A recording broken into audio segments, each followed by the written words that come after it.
C'est ce qu'on pourrait appeler un temple du sport où l'on pratique tennis, squash, basket ou natation. Un lieu très fréquenté par les habitants du coin, choisi par le géant McDonald's pour installer un de ses restaurants. À la sortie du complexe sportif, certains ironisent. Alors l'implantation à côté d'un complexe sportif, ça paraît déjà totalement aberrant. Enfin bon, on va aller jouer au squash et puis aller manger un hamburger juste après, c'est tout à fait cohérent. Mais ce qui gêne avant tout cette mère de famille, c'est l'implantation du fast-food à proximité d'un collège et d'un lycée. Chez les ados pourtant, difficile de cacher son enthousiasme.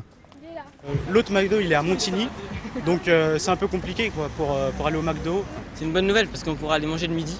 Il n'y aura qu'une heure en fait, parce qu'il n'y a qu'une heure de cours, de séparation entre les cours.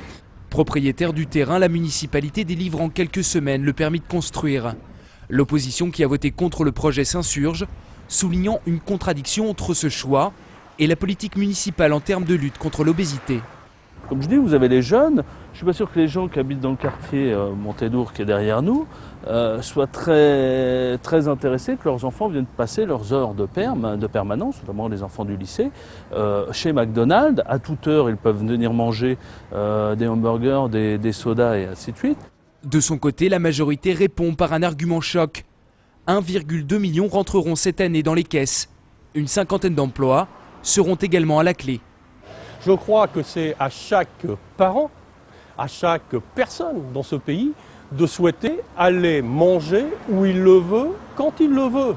Je ne suis pas là, je ne suis pas un politburo qui va dire ça c'est de la bonne bouffe, ça c'est de la mauvaise bouffe, pour reprendre votre expression. Cible facile pour les uns, responsabilité des parents pour les autres. À Franconville, Ronald McDonald divise. Le restaurant ouvrira ses portes avant la fin de l'année.